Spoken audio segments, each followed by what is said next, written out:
What is up, Chocolatiers? Welcome back to another review. Today, we're talking about The Boys Season 4. Now, The Boys Season 4 is a mixed case, if you are on Twitter. I don't understand why.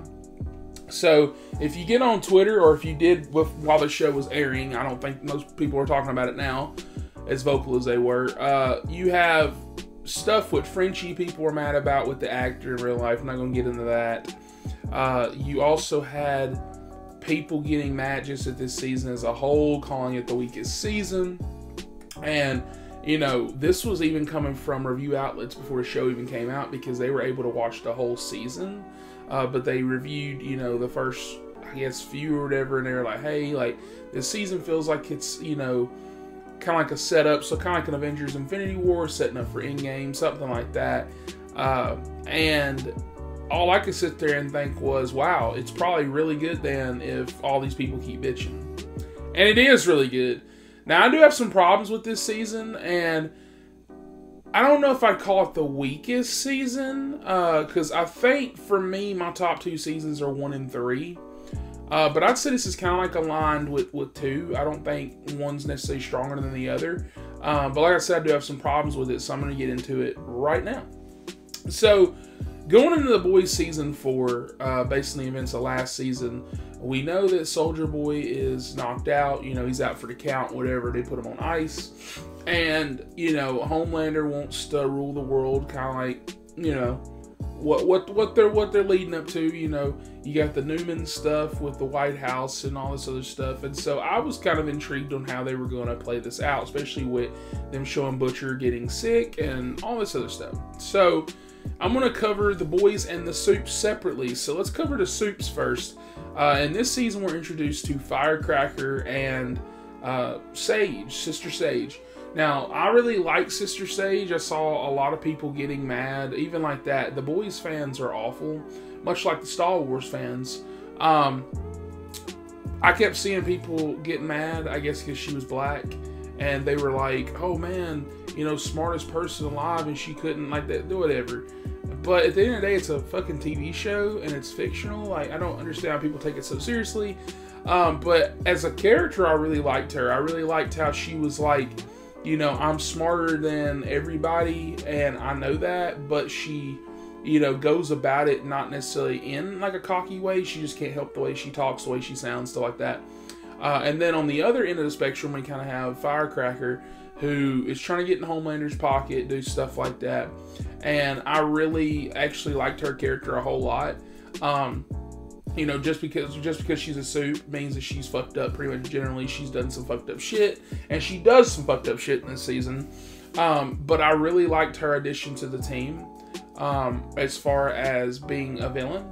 And I really think that she was good. I don't really have much to say about her like I did Sister Sage, because yeah, she does some impactful things, which there is a impactful scene, but I want to keep this spoiler free of something that she does. But I think overall, I think she's a good addition. And then, you know, I feel like the problem with this show is kind of the same problem I have with Cobra Kai, is that they're getting too many characters. And sometimes that could be good, sometimes it can be bad, but in this case, I feel like that's one of the letdowns of this season, because so many characters have too many arcs, and they have stuff to do. Like, for example, like Mother's Milk. They kind of give him the reins this season in the first couple episodes. They're like, hey, you're the leader of the boys. And he has kind of a good arc, whatever. But like Huey, I feel like they kind of do some fucked up shit with him, and they kind of play it off as laughs. And I don't know why, creatively or writing-wise, you would play it off as laughs, because some fucked up shit happens to him. A lot of fucked up shit happens to him. And it's just one of those things where I feel like we've kind of forgotten the plot sometimes, because Huey is like supposed to be the main character, just not even in the comics, but just like in the show, especially from like season 1. And like, yeah, you got Butcher and like, you know, you've got Homelander and stuff pretty much being like the main ones, but like, Huey's still kind of like that main character, right? And like, every time Huey shows up, something fucked up happens to him, but I feel like we kind of lost the plot as far as him being the main character, not because something fucked up happened to him, but because he just, I feel like he doesn't really, like, he doesn't have that I'm the main character type of deal, like, in this season, like he has before. And then I want to go into Annie and Butcher. So we'll start with Annie first. Annie, I kind of want to line up with Kimiko and Frenchie. They just kind of have shit happen to them. So like Kimiko, they kind of get into her stuff a little bit more, like, you know, why she can't talk, stuff that she's done, this and that.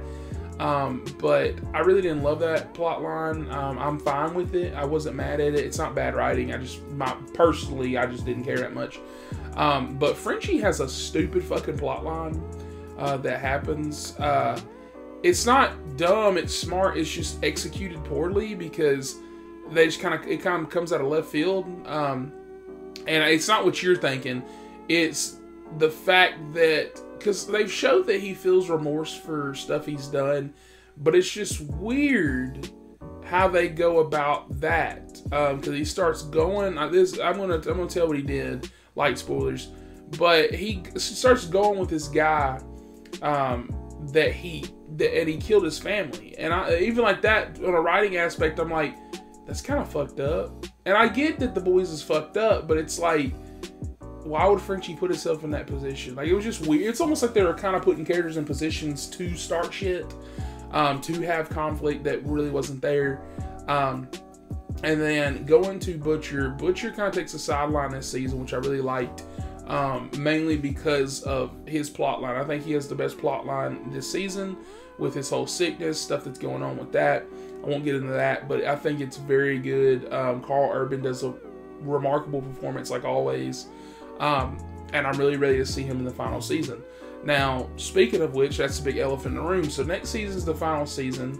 How do they play this season off? So this season feels weaker to me, and I agree with some people, mainly just because of the power dynamics. I was talking to a friend last night, and I was kind of confused. I was like, have I been watching this show correctly? So I feel like, I could be wrong. That's why I want to start this discussion with you guys. I feel like initially they showed us, hey, some supes are like kind of like Homelander. He's invulnerable to like bullets. You know, like if you super punched him, it's like Superman. He might fly into a building, this and that, and like bleed a little bit, but like he's gonna get back up. But I feel like certain superheroes, like for example, like the Deep. You know, if Homelander lasered him, I feel like he would die. Even though he's super strong and invulnerable, I feel like certain things will happen. But I feel like as the show's been going on, and I'm going to tie in Gen V in this too, I feel like they've been making everybody invulnerable. Like, for example, you know, Marie in Gen V, she's like bloodbitten and all this other stuff. And so I take that as, oh, you have a cool power, but like if I shot you in the face, you would die, right? But then Homelander lasers her and she gets knocked out. And I just feel like it's one of those things where, like, it's getting to the point where, like, everybody... Because, like, even, like, A-Train, he runs super fast, but, like, I feel like it's one of those things where if you could catch him off guard and shot him, he would die, you know? And they make a point with that with Sister Sage, where it's like, oh, her brain grows back if she gets shot, but if you shot her in the chest, she would die. And so it's one of those things where I feel like they're picking and choosing, just kind of like it's like plot armor. Because, like, Newman, for example, she's popping people's heads or whatever, but, like, that's her power. But then they shoot her directly in this episode, and they're like, oh, shit, I guess she's invulnerable. And I feel like they're making everybody invulnerable. Like, everybody is, like, super, like, you know, just macho, like, they can't be killed. And, like, I get it. They're supposed to be superheroes and stuff like that, but I feel like certain characters in the show, like when you talk Stormfront, yeah, she was invulnerable, but, like, enough for the women to start beating her ass.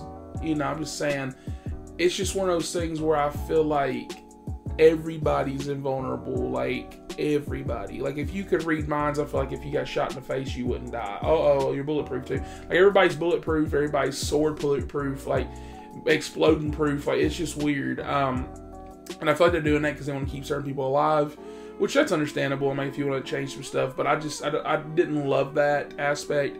I also didn't love the political aspect. So, I'm fine with the show having politics. I don't care. I mean, it's been a very political show.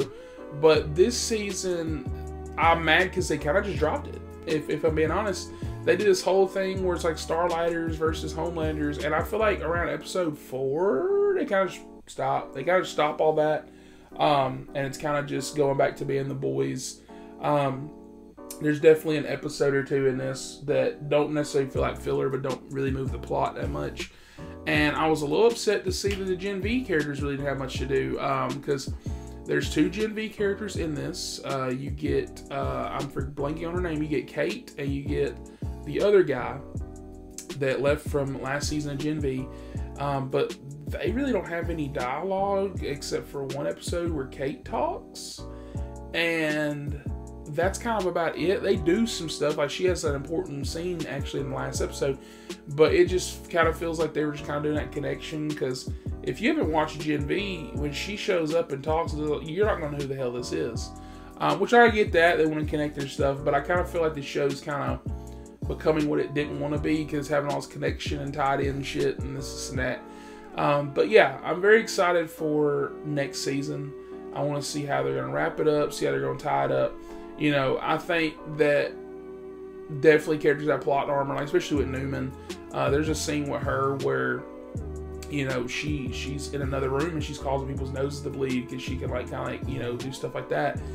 But there's a scene with her in the final episode where I'm just like, well, why couldn't she have stopped? It don't make a whole lot of sense when you really sit there and think about it. But if you put all that stuff aside, if you think that the show is, because it's not bad, I saw a lot of people saying it was awful. It's not bad. It's just there's a few nitpicks, but outside of that, it's still a good show. Still great acting, great performances, especially Anthony Starr killing his Homelander as always. He has a very good episode. I want to say it's episode 4 or 5. It's very, very good. And yeah, with that, I think that I'm going to give The Boys season 4 a 8 out of 10. I think it's solid. I don't think it's a 9 like last season. And I don't think it's a 10 like the first season, but I think it's fully fallen right there with season 2, and I think season 2 was an 8. And with that, comment down below, let me know your thoughts. Let me know if you love the season of The Boys, or if you are one of those haters and you think it's awful. Are you excited for next season? And with that, I will catch you guys on the next one. You're all fucking welcome.